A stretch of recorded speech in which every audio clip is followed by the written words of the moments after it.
맞습니다.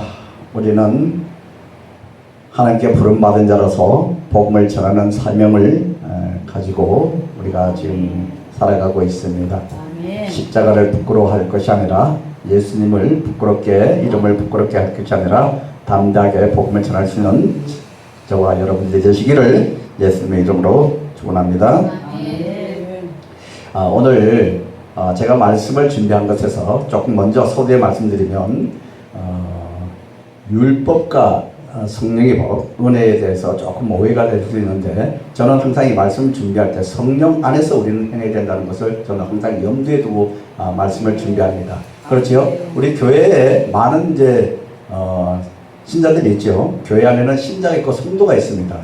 신자는 복음을 듣고 교회에 와서 말씀을 양육받는 분들이고, 성도는 성령으로, 물과 성령으로 거듭난 자들을 성도라고 부르기 때문에 두 종류가 있는데, 항상 저는 성도들, 성령으로 거듭난 자들을 중심으로 해서 말씀을 좀 전하다 보니까 조금 말씀에 오해가 있겠지만은, 먼저 말씀을 드릴 때, 지금 말씀드리는 게 때로는 율법적이라도 들을 수 있겠지만, 우리는 항상 하나님의 말씀을 중심으로, 말씀을 비춰봐서 자신을 돌아보는 그런 삶이 되어야 된다는 겁니다. 아멘. 말씀을 우리가 돌아보는 성령의 이끌림 받지 않으면 말씀을 우리가 깊이 비추어 보지를 못하잖아요. 그렇죠?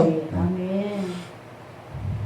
저는 오늘 누가복음 18장 9절에서 14절 말씀 중심으로 해서 자기를 낮추는 자가 높아지려는 주제를 가지고 또 저와 여러분들이 함께 은혜를 나누고자 하는 것입니다. 오늘 본문은 잘 아시다시피 바리새인과 세리의 기도를 통해서 예수님께서 우리에게 중요한 교훈을 주고 있는 말씀이죠.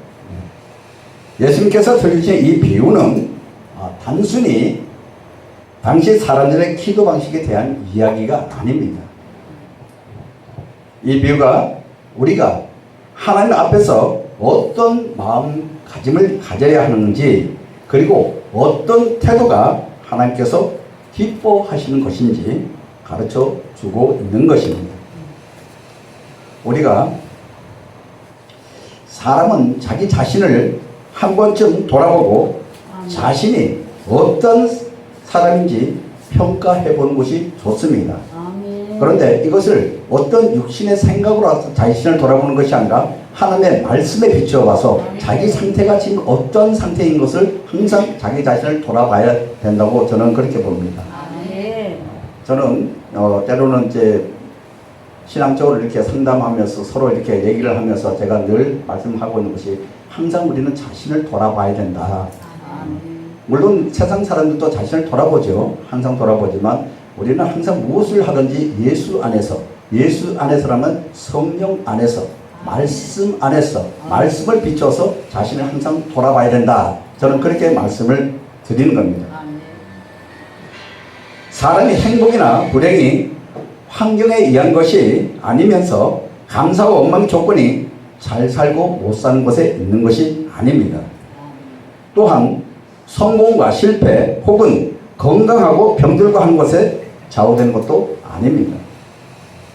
문제는 자기가 자기 자신을 어떻게 평가하느냐에 달려 있다고 보는 겁니다.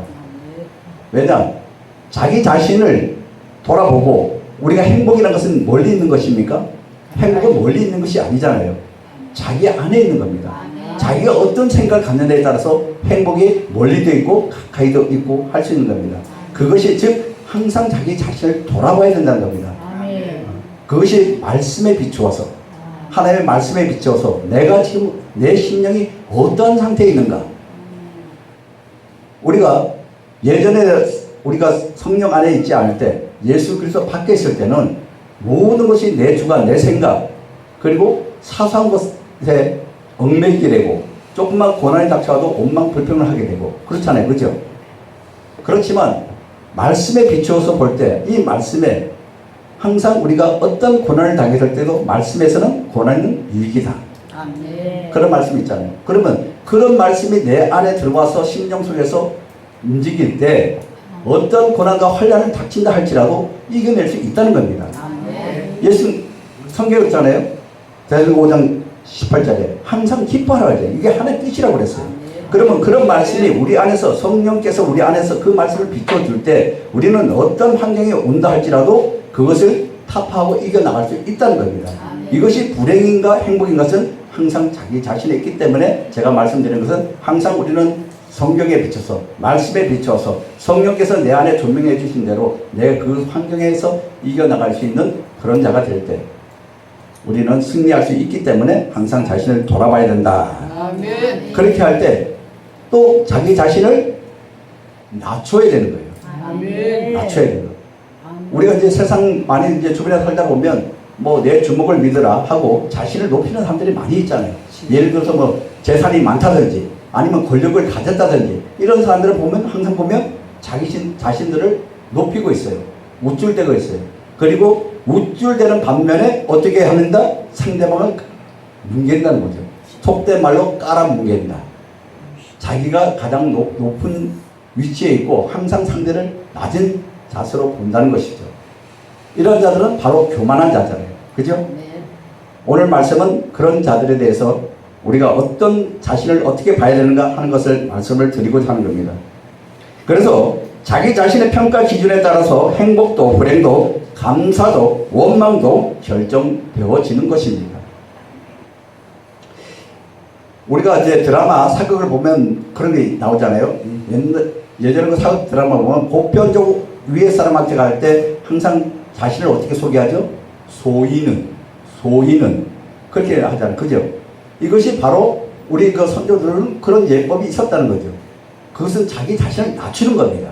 내가 소인은 항상 상대를 높여주고 내가 소인이다 하면 상대를 높여주는 거예요. 우리 그리스도인들이 바로 우리 선조들이 그런 것처럼 우리가 성령 안에서 그런 삶을 살아야 된다는 거예요. 자기 자신을 항상 낮은 자로 돌아볼 수 있는 자가 하나님께서 기뻐하신 자라. 그렇게 저는 말씀을 드리고 싶습니다. 내가 낮은 자세로 있을 때는 사소한 것을 이겨낼 수 있는 힘도 있어요. 원망 불평이 덜합니다. 근데 내가 높은 위치에서 항상 어떤 환경을 돌아보면 조금만 잘못돼도 원망 불평이 될 수 있는 겁니다. 그래서 스스로 말씀에 비춰서 나는 과연 이 말씀에 지금 어떤 상태에 있는가? 그러면서 점점 자신을 낮추는 그런 그리스도인이 정말 하나님께서 기뻐하시는 그런 자라고 저는 말씀을 드립니다. 아멘. 사도 바울도 그렇게 표현했죠. 우리 성경에 보면 고린도서 15장 8절에 보면 맨 나중에 만삭되지 못하여 난 자 같은 내게도 보이셨느니라.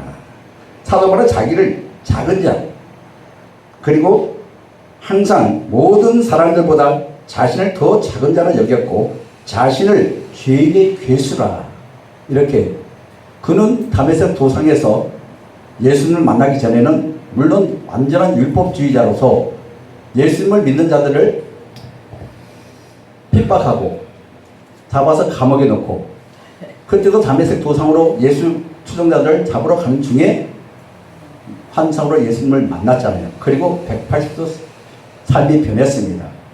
그런 자 정말 예수님께 바로 붙들린 자도 성령의 감화 감동되고 기름 부음이 되니까 그렇게 가말리엘 문화세계의 제 수제자나 다름없이 그 당시에 율법 학자 최고의 그 가말리엘 그 제자로서 얼마나 대단한 인물이었어요. 그죠?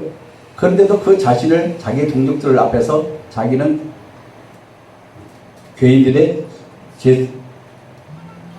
중에 괴수라, 죄인들의 괴수라 이렇게 자기 자신을 표현을 했습니다. 그 죄인들 중에 자기가 괴수라 했다는 거예요. 그만큼 예수님을 핍박하고 그랬던 자기 때문에 자기는 죄인 중에 괴수라 이렇게 표현을 하기도 했습니다. 그렇게 그래도 그 당시에 유대인들 중에서는 엘리트 중에 엘리트잖아요. 그런데도 그는 자기를 가장 작은 자로 이렇게 소개를 하고 있는 것을 우리가 성경에서 볼 수가 있습니다. 그렇기 때문에 사도 바울은 어떤 핍박을 받든지 부조리한 대우를 받아도 누구도 원망하지 않았습니다. 왜?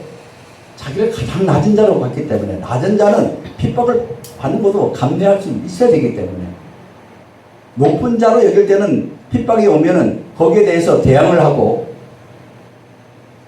싸움을 걸지만 자기가 가장 낮은 자인데 누가 핍박해도 당연히 받으려는 마음 자세가 돼 있다는 것입니다. 가장 낮게 보는 자는. 그러므로 사도 바울은 그런 환난과 여러 가지 핍박 속에서도 오히려 그것을 감내하고 이겨내니까 하나님께 더 큰 은혜를 받았잖아요. 그렇죠? 아멘. 우리 성경의 신약 성경의 3분의 2는 거의 사도 바울이 기록했잖아요. 그죠? 그렇게 지금 당대까지 성경에 사도 바울의 이름이 기록된 것은 그만큼 그가 고난 속에서도 작은 자로서 낮은 자로서 그런 마음가짐 복음을 전했고 기록했기 때문에 지금 후대에 지금까지도 사도 바울 이름이 이렇게 전해지고 있는 것입니다. 이것이 바로 하나님께서 높여주는 방법이에요. 아멘. 그래서 우리는 지금 자신의 평가 기준을 어디다 두고 있는가 한 번쯤은 우리 생각해 봐야 되는 것입니다. 어떤 이들은 자기 기준을 정해놓고, 그죠? 사람이 그 기준 이하로 평가해주면 불만스러워합니다. 사람들은 누구나, 저도 그래요. 자기 기준을 어느 정도 가지고 있어요. 그죠? 그 기준에 누가 좀 이렇게 잘했다 칭찬해주면 좀 욱줄대고 좋아하고, 그리고 혹시나 단점이 노출될까봐 좀 조마조마하기도 하죠. 예? 그런데 자기 기준, 나는 한 이 정도야 하고 자기 기준이 있어요. 누구나. 말은 안 하지만. 그런데 누가 자기가 기준하고 있는 보다도 낮게 보면 안에서 심령에서는 또 어떻게 노동을 하죠. 네? 좀 이렇게 불만이 쌓입니다. 표시는 안 나지만 벌써 얼굴에 드러나요. 제가 얼굴에 잘 드러나거든요. 다 그래요. 저는 감추지를 못해요. 다 그래요. 딱 하면 바로 드러납니다. 그런데 그 기준점이 내가 어디에 두고 있느냐, 내 자신의 기준점을 어디다 두고 있느냐, 가장 낮은 곳에 내 기준을 두고 있다면 누가 뭐라 해도 내가 그 정도밖에 안 되니까 그렇지 하고 이렇게 넘어갈 수 있어요. 그죠? 그런데 내가 어느 정도 기준을 놓고 그 기준선에서 높여주면 어깨가 나도 모르게 으쓱으쓱하고 또 낮추면 아이고 자기는 얼마나 잘나서 속으로 그렇게도 하잖아요. 그렇다는 겁니다. 그래서 자기 자신을 한번 좀 돌아보고 말씀을 비춰서 나는 지금 어떤 상태에 있는가. 사도 바울 그렇게 당대에 정말 지혜롭고 능력있고 학식이 많은 자도 가장 자기가 낮은 자를 했는데 나는 그보다도 훨씬 못한데 내가 높아질 이유가 있는가 하고 한 번쯤 비교해 보는 것도 좋습니다. 아멘. 자, 오늘 본문에서 자기 자신의 평가에 있어서 대표적인 두 인물이 이제 성전에 올라가서 하나님께 기도를 드리는 장면이 나오죠. 한 사람은 누구죠? 바리새인. 우리 신약 성경에 예수님의 공생의 기간 중에 가장 두드러지게 나오는 이름 명칭이 바리새인입니다. 바리새인. 또 한 사람은 세리. 세리하면 누가 생각나죠? 삭개오. 세리장 삭개오. 자, 바리새인이란 당시의 의인이며 동족 유대인 중에서 가장 존경받는 사람들의 대표적입니다. 당시 근데 세리는 죄인으로 취급받으며 가장 멸시받는 사람의 대표. 두 대표가 지금 나왔습니다. 두 대표. 한 사람은 아주 의인 중에 의인이라고 여기는 스스로 여기는 자들의 대표. 한 사람은 죄인 중에 죄인 대표. 그래서 바리새인과 세리가 등장했습니다.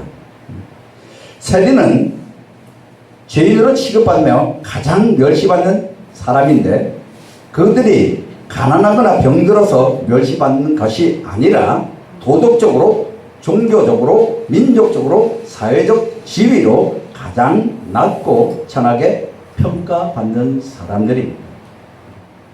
우리가 성경을 자세히 읽어보면 창기와 세리와 죄인 이런 용어들이 나오죠. 이것을 한 묶음으로 묶어서 죄인의 대명사로 여기고 있습니다. 죄인의 대명사로 여겨지는 데에 들어가 있는 이름이 누구? 세리라는 것이죠. 세리. 그 당시에 세리라면 죄인이라고 취급을 받던 자들이라는 것입니다.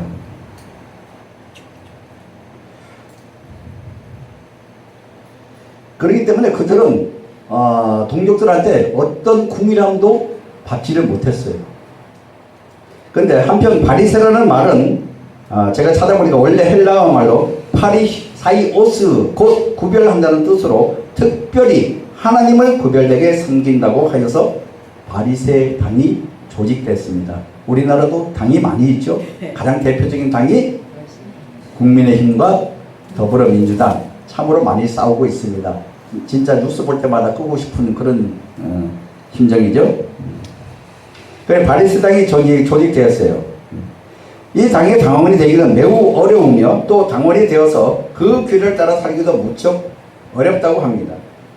당시 유대에는 몇 가지 단체가 있었는데 헤롯 당이라고 하는 정치에 야합하는 그러한 당이 있었고, 그 다음에 세대 물길에 적당히 맞춰가며 사는 사람들로 요즘 말로 자유파 혹은 진보파인 사두개당, 또 가장 전통적이고 보수적인 신앙을 지켜나가는 바리새당이 있었습니다.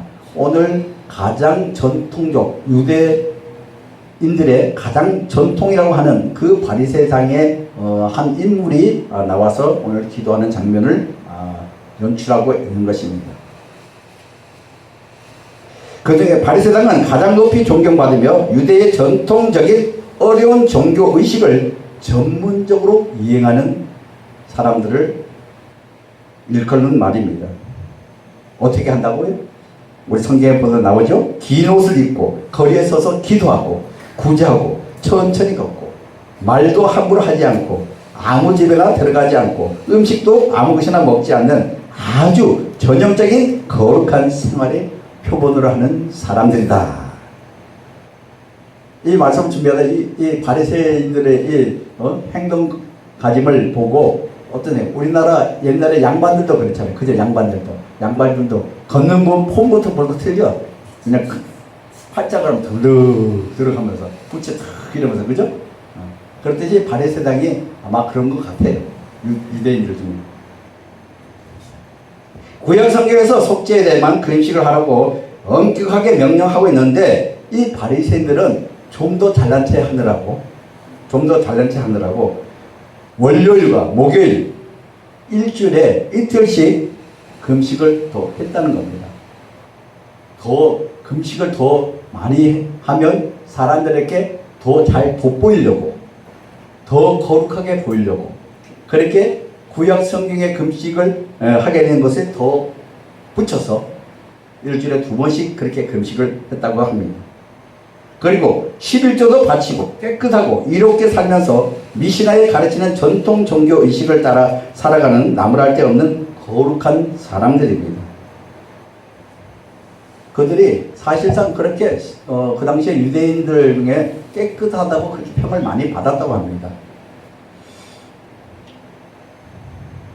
미시나라는 것을 제가 한번 좀 찾아봤는데 유대교의 중요한 경전 중 하나로 구약 성경의 해석과 법률을 정리한 문서라고 합니다. 자, 이와 반대로 세리는 이스라엘을 위해서 세금을 거두는 것이 아니라 그 당시 세리는 로마 제국을 위해서 세금을 거두는 비민족주의자요 신로마파라 그럽니다. 그 당시에 이스라엘은 어디에 속박되어 있었죠? 로마.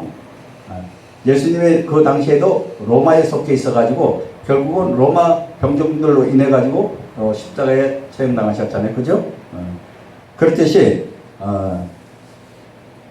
세금을, 그러니까 자기 동족들을 위해서 일하는 것이 아니라 그 당시에 자기네들을 억압하고 있는 로마에 종속돼 가지고 그들의 솔직히 앞잡이 노릇을 하고 있으니까 동족들한테는 어떻게 해요? 많은 비난을 받죠. 그래서 죄인이라고 취급을 받는다는 겁니다. 그리고 세금을 로마에서 거두라는 그 세금을 외에 자기 나름대로 아마 그렇게 로마 법정에서 로마 당국에서 그렇게 또 허락을 했는지도 몰라요. 로마에 거둬들여야 하는 세금 외에도 걷는 사람, 세금을 걷는 사람이 임의로 더 할 수 있게끔도 아마 허락했던 것 같아요. 그래서 로마에 들여져야 할 그 세금 금액 외에 자기네들의 배를 불리기 위해서 이렇게 배를 불리기 위해서 좀 더 걷어들였다. 그래서 동족들한테 더 비난을 받지 않았나 그렇게 봅니다. 우리나라에도 그래서 이제 그렇기 때문에 로마에 이제 이렇게 국에 로마 제국에 빌붙어서 이제 살다 보니까 동족들한테는 당연히 이 로마의 앞잡이야. 너는 조국을 배신한 자들이다 하고 핍박을 받기도 하고 죄인 취급을 당하고 그들에게 공의감을 받을. 심지어 거지들도 이 세리들이 동정해주는 돈은 죽어도 안 받는다고 그런 이야기가 있더라고요. 그만큼 아주 개취급을 한 거예요. 우리나라에도 옛날에 일본에 36년간 억압당에 있을 때 일본에 빌붙어서 살았던 그런 또 선조들이 있잖아요. 그죠? 그들도 일본의 앞잡이, 일본의 순사 노릇도 하고 가서 찔리기도 하고 그래가지고 그런 자들이 있듯이 특히 이완용이 대표격이잖아요. 그죠? 그런 매국노라고 그 역사에 기록되어 있잖아요. 완전한 매국노. 그렇듯이 세리들도 그 당시에 유대인들한테 그렇게 낙인이 찍혀 있었던 겁니다. 자, 그래서 이 두 사람이 하나님 앞에 나가서 이제 기도를 드렸는데 먼저 우리 바리새인의 모습을 한번 살펴볼게요. 바리새인은 당시 종교 지도자로 중 한 명으로서 율법을 철저히 지키는 것으로 유명했습니다. 앞전에 말씀을 드렸죠. 그들의 생활은 아주 흠이 없을 정도로 정말 깨끗하게 정말 유대인들이 봤을 때 율법적으로 흠이 없는 그런 자들이라고 했기 때문에 철저히 지키는 것으로 유명했다고 합니다. 여러 가지 좋은 조건과 환경 속에서 철두철미하게 종교의식을 따라 사는 바리새인은 하나님 앞에서 자기를 의롭게 여기며 기도했습니다. 오늘 중요한 장면입니다. 이것이. 규례에 따라서 흠없이 살며 인간이 이 정도라면 의로울 것이라고 생각하며 자기 나름대로의 의의 기준을 세우고 자신을 의롭게 여기고 다른 사람을 멸시하게 되었다는 것입니다. 오늘 본문 말씀에 나타난 대로 바리새인은 세리를 가리켜 이 사람과 같지 않은 것을 감사하다고 했습니다. 서두에 말씀드렸죠. 자기가 높아진 사람은 항상 상대를 깔아뭉갠다. 낮게 본다.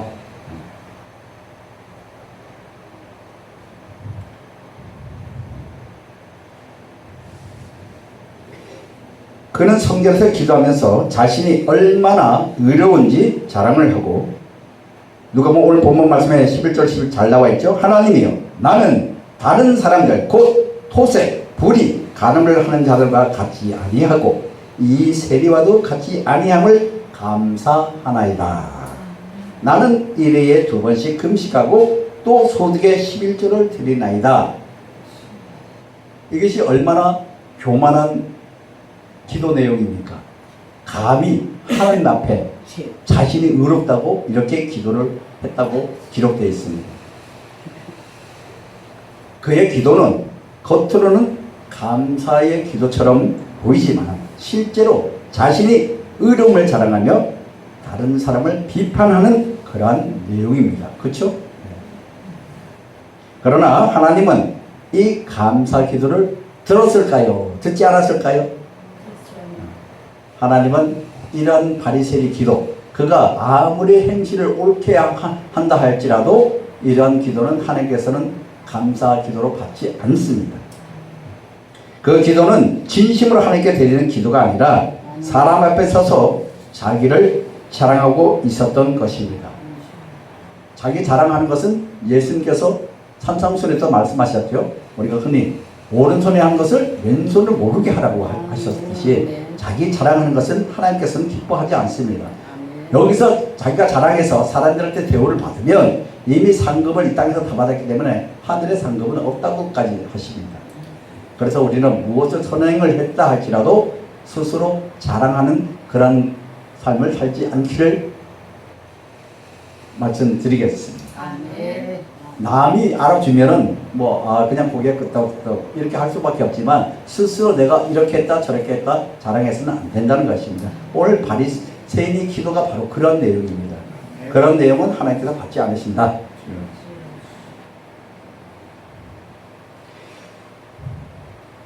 그러니까 이 바리새인은 어떻게 그 기도가 진짜 하나님께 드린 기도가 아니라 사람의 서서 자랑이 있었기 때문에 바리새인이 하나님이 자기를 이렇게 여기시리라고 믿고 있었다는 거예요. 스스로 자기 착각에 빠진 거예요. 자기 착각에. 자기가 의롭다고 하니까 하나님께서 나를 의롭게 봐주실 것이다 하는 자기 착각에 빠져. 우리 착각에 빠져서 사는 사람들이 많이 있어요. 그렇죠? 저도 때로는 그렇게 살 때도 있습니다. 그게 왜 그러냐면 그들이 사람들 앞에 존경을 받으니까 스스로. 그래서 우리가 좀 조심해야 될 게 그거예요. 우리가 이제 특히 큰 교회나 이런 데 사람들 뭘 할 때 보면 옆에 사람들이 많이 높여주잖아요. 그죠? 높여줄 때 조심해야 됩니다. 높여주면 자기도 모르게 마귀의 계략에 빠져서 자기가 아주 대단한 것 같이 느껴집니다. 거기다 보면 점점 마귀는 어떻게 해요? 그 생각을 살살 해가지고 교만함에 빠지게 한다는 겁니다. 내가 무엇을 했든 간에 사람들이 높여줄 때 그때 우리는 한 번쯤 말씀을 비춰서 자신을 돌아봐야 됩니다.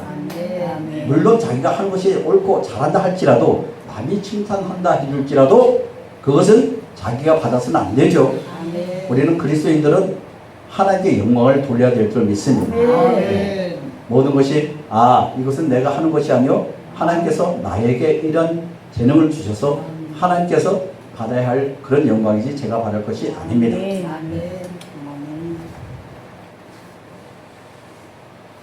성경은 교만한 자를 분명하게 경고하고 있습니다.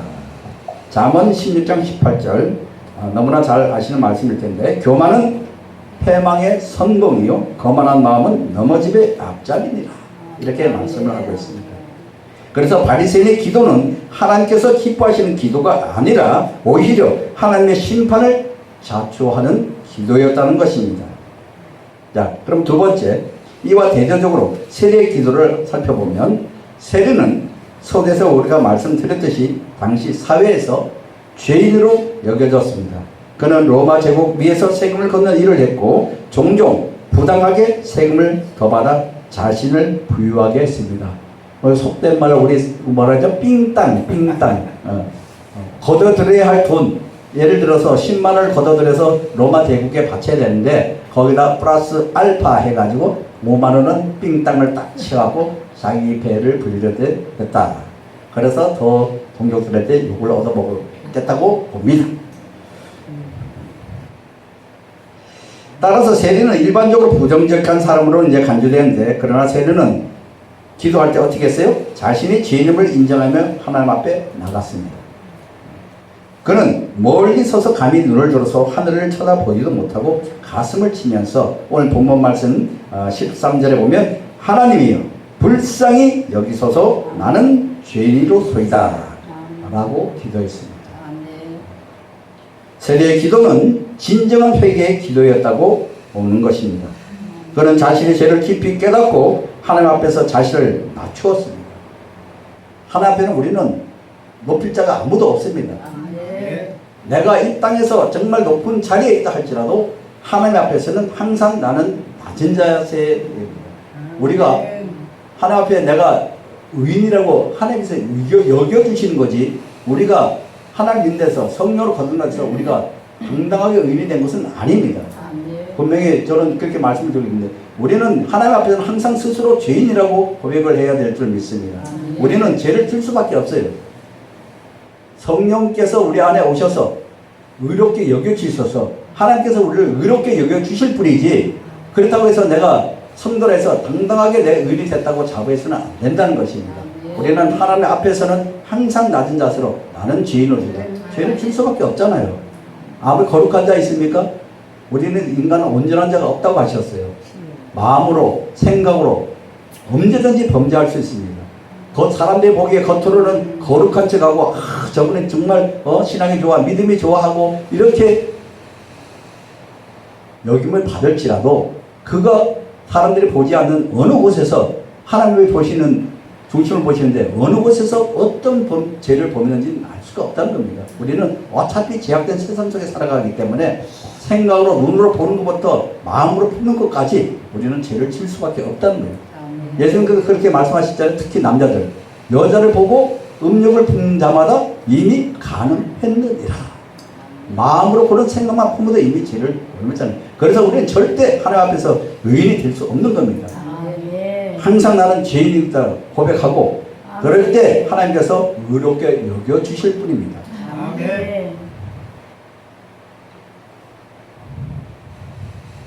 그래서 세례 기도는 진정 회개 기도였고, 그래서 하나님께서는 이런 겸손한 마음을 기뻐하시는 것입니다.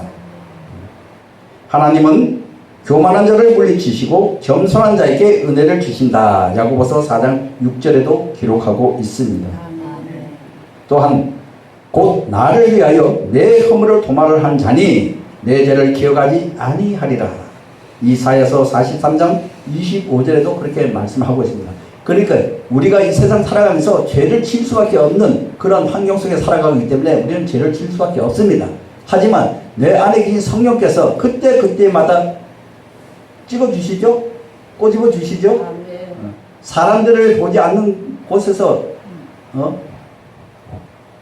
죄를 보면서도 성령님께서는 우리 안에 계시기 때문에 다 알고 있어요. 그러면 찌릅니다. 분명히.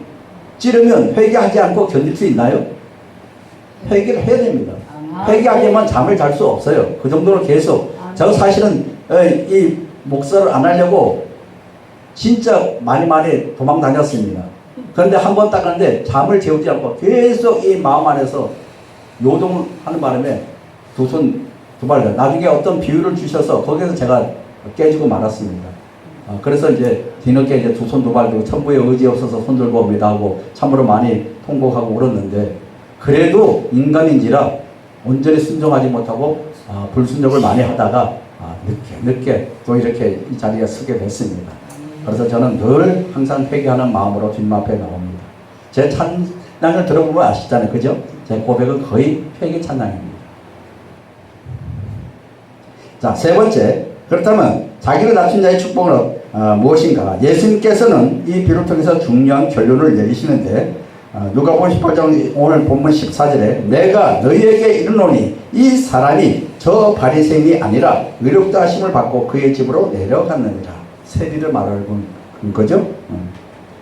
이 사람이 저 바리새인이 아니라 이 사람은 곧 세리를 말합니다. 그 세리가 의롭다 하심을 받고 그의 집으로 내려갔느니라. 무릇 자기를 높이는 자는 낮아지고 자기를 낮춘 자는 높아지리라. 이게 오늘 예수님의 결론적인 말씀입니다. 세리는 하나님 앞에서 겸손히 자신을 낮췄고 그 결과 그는 의롭다 여김을 받은 것입니다. 반면에 바리새인은 자신의 의로움을 자랑했지만 오히려 하나님께 인정받지 못한 거예요. 왜? 스스로 자기가 의롭다고 했으니까. 하나님께 뭐라 할까요? 네가 의롭냐? 너도 죄인이야. 네가 죄인이고 네가 예수 그리스도를 만나지 못하고 네가 예수 그리스도를 믿지 않으면 너는 영원히 죄인일 수밖에 없어. 육적으로는 유대인 중에 율법의 학자로서 율법을 완전히 지키는 의롭다고 여길지 몰라도 예수 그리스도를 통하지 않고는 너는 의롭게 될 수가 없어. 하나님은 아마 그렇게 그에게 좀 들려줬었으면 좋지 않았을까 싶어요. 그죠? 우리는 우리 스스로 아무리 법을 잘 지킨다고 의롭게 될 자 없다고 분명하게 성경에서는 말씀하고 있습니다. 우리는 오직 예수 그리스도 안에서 제가 언젠가 한번 말씀드렸죠. 세상에 선한 일을 하는 사람들이 많이 있습니다. 제가 어느 곳에서 설교하니까 그러니까 윤리적이고 뭐 도덕적이고 뭐라 얘기하다가 산상수훈에서 말씀드리니까 그러면서 그렇게 선한 행동은 그런 행동은 믿지 않는 예수 믿지 않는 기독교인자들 말고 얼마든지 세상에 할 수 있고 땡중들도 더 잘한다. 그렇게 얘기하더라고요. 그래서 그들의 얘기를 인정했죠. 맞아요. 세상 사람들이 그리스도인들 예수를 믿는 기독교인들보다 더 잘하는 사람이 많이 있다. 중들도 잘한다. 하지만 그 선행이 어디에서 해야 되느냐?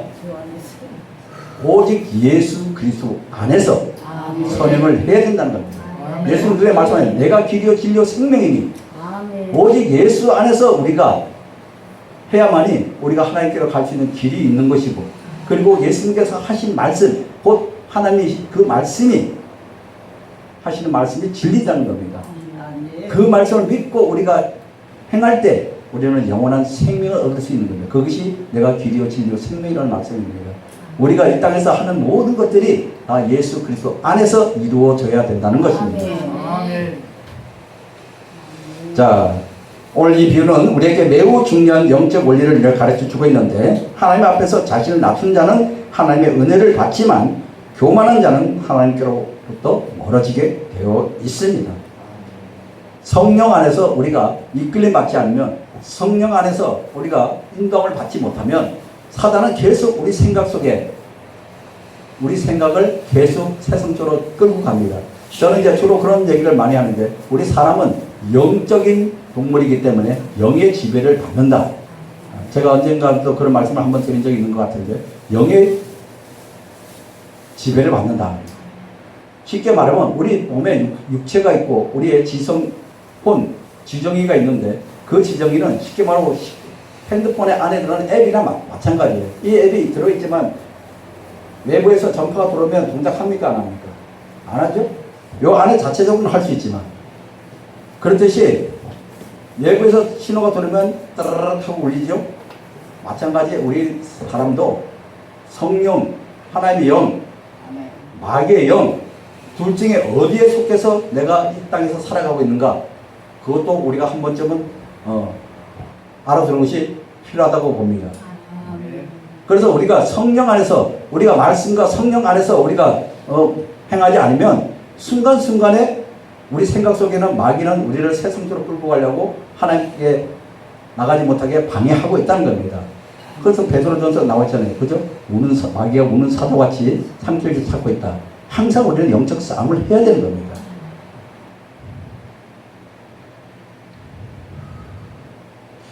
자, 그래서 오늘 성경은 여러 차례 자기를 낮춘 자의 축복을 이제 강조하고 있는데, 잠언 3장 34절에 여호와께서는 교만한 자를 멀리하시며 겸손한 자에게 은혜를 베푸시느니라, 이렇게 말씀을 하고 있습니다. 또한 예수님께서도 산상순에서 마음이 가난한 자는 복이 있나니 천국이 그들의 것이며 하고, 마태복음 5장 3절에 말합니다. 마음이 가난한 자, 마음이 가난한 자는, 내가 이것이 마음이 가난한 건 교만하지 않는 자예요. 항상 나는 부족하다고 느낄 때 누군가의 도움을 요청하게 돼 있잖아요. 그죠? 내가 잘났다, 내 주먹만 믿으라면은 그거는 마음이, 심령이 가난한 자가 아니에요. 내 심령이 항상 무언가를 갈급해야 하는 그 심령이 가난한 자입니다. 그런 가난한 자는 누구를 의지해야 되는데, 누구를 의지하느냐? 그때 하나님을 찾게 돼 있는 거예요.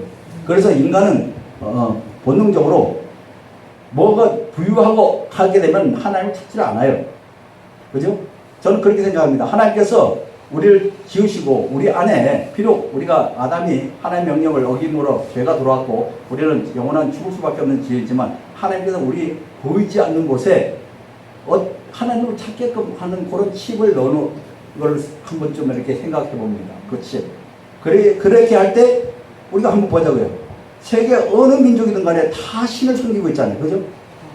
누군가 의지하고자 하는 그런 마음들이 있다는 겁니다. 인간은 본성적으로, 본능적으로. 그것이 보이지 않는 칩을 하나님께서 우리 심리에 하나님 찾게 하고자 하는 그 칩을 꽂아놨다고 봅니다. 전자, 용어로 칩. 그래서 부유할 때는 세상 쪽에 향해서 살다가 고난을 당할 때, 이제 완전 삶의 초과됐을 때 사람들은 어떻게 하죠? 누군가 찾게 되잖아요. 사람을 의지하다가 안 되면 결국은 누군가를 찾게 돼 있어요. 그래서 뭐 빌려가고 뭐 선악당 가고 뭐 무당을 찾아가고 뭐 여러 가지 하잖아요. 그죠? 그럴 때 우리는 하나님을 찾아야 된다는 겁니다. 아멘. 어리석은 자들은 우상을 섬기지만 하나님의 은혜로, 그것도 우리가 은혜가 있어야 되는 겁니다. 아무나 가는 게 아니라 하나님의 은혜가 주어질 때 우리가는 복음을 어느 순간 누구에게 복음을 듣고 예수님을 믿어야 되겠구나 하는 그런 마음을 줄 때 그것이 은혜입니다. 하나님. 그럴 때 우리는 믿게 되는 거예요. 그걸 믿고 하면서 하나님께서 그를 성령을 인심까지 인도해 가시는 거예요. 그래서 어느 순간에 우리가 꼭 예배를 드리는 뿐만 아니라 어느 곳에서 기도하는 중에 하나님께서 성령으로 고중을 인치시는 거예요. 하나님, 너는 내 자녀다. 그것이 성령을 받는 것입니다. 그때서 다시 내가 왜 죄인이라고 했었는가, 왜 예수님이 나의 구주였는가, 이것이 느껴지면서 한없이 눈물이 쏟아지게 되죠. 다 경험하셨잖아요. 그죠? 저만 그런 게 아닙니다.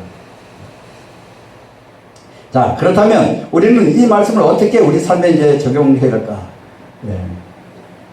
첫째, 우리는 하나님 앞에 항상 겸손한 마음으로 유지해야 됩니다.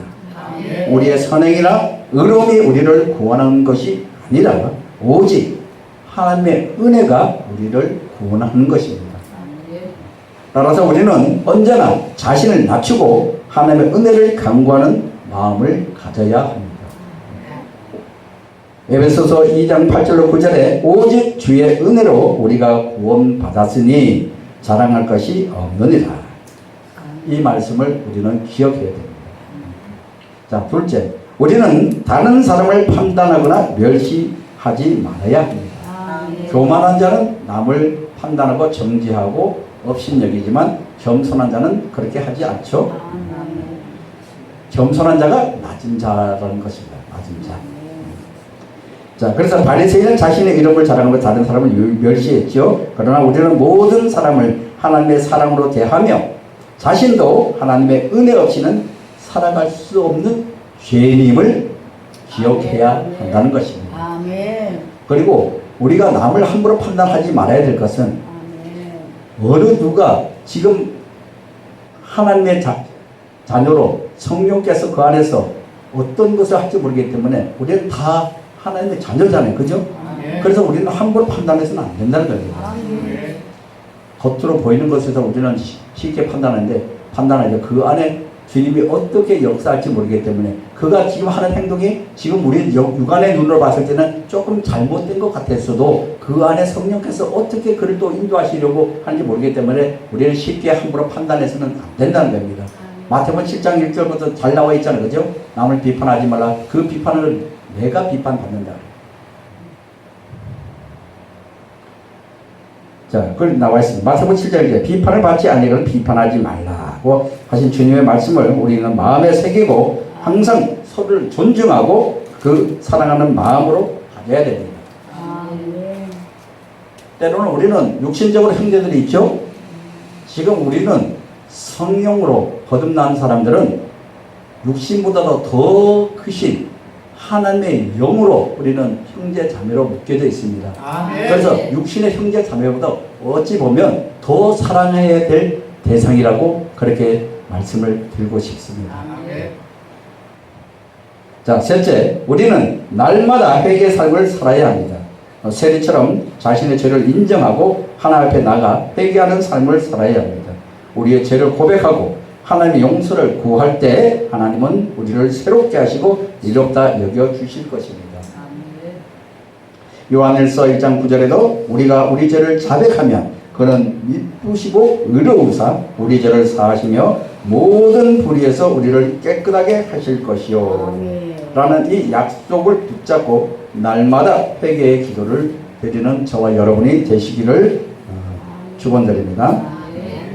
자, 여러분, 오늘 우리는 누가복음 18장 9절에서 14절의 말씀을 통해서 자기를 놔두는 자가 높아진다 라는 귀한 진리를 깨달았습니다. 하나님 앞에서 항상 겸손한 마음을 가지고 자신의 죄를 회개하며 하나님의 은혜를 간구하는 삶을 살아가기를 소망합니다.